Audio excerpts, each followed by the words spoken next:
Това е моделчето, което най-много допадна на нашите баби резачки.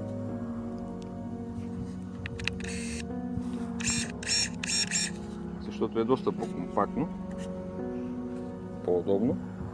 Не изглежда толкова страшно, както предния големия модел. Лека е и реже също толкова добре.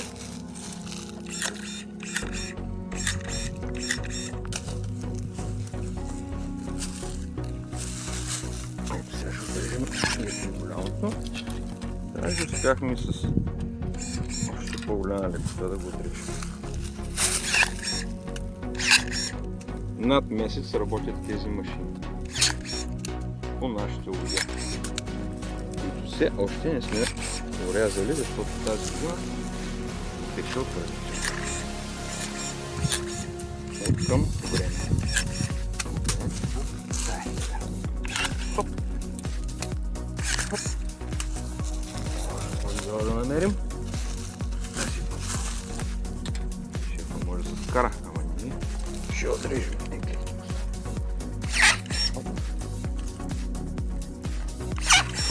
Ей! Свалим се. Внимаваме тилта. Като казах тилта, тези ножици имат и защита.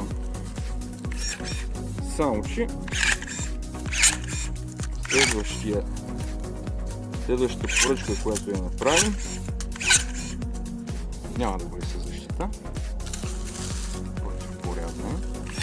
Но задължително ще бъде с една много хубава опция.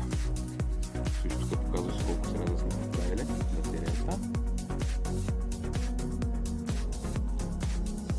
Тук има доста повече електроника.